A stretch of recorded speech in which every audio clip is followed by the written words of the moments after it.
Let's ask Michael Shellenberger, president of Environmental Progress and author of Apocalypse Never. Mike, is this coming? I mean, a lot of people are saying in Wall Street this could be coming.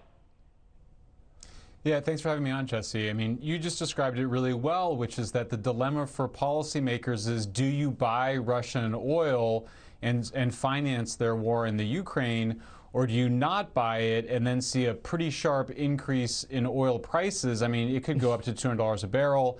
If that happens, then there's very significant risk of recession. We could be seeing energy, electricity, and food shortages before the end of the year.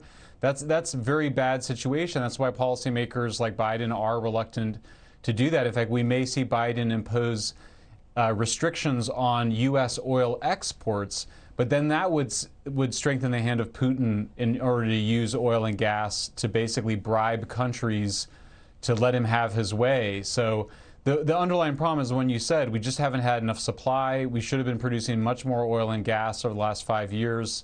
I and others over the last week have been pointing out the fact that it was the Secretary General of NATO himself who pointed out that Russia was financing anti-gas fracking activist groups in Europe, which had basically prevented Europe from developing its own natural gas.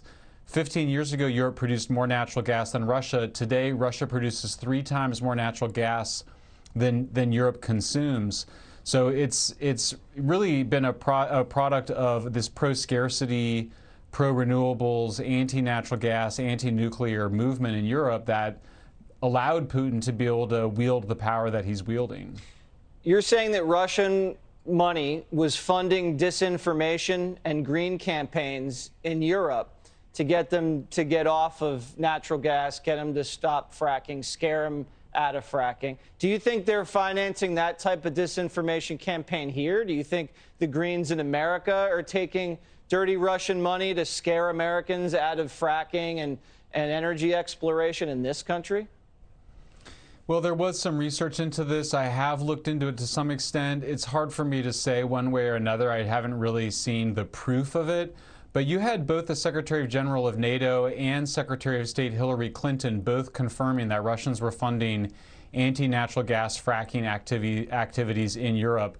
You know, shale, which is where we get a lot of our oil and gas from the United States, exists in Europe too. There's a big shale in Great Britain that they have not tapped for its oil and gas.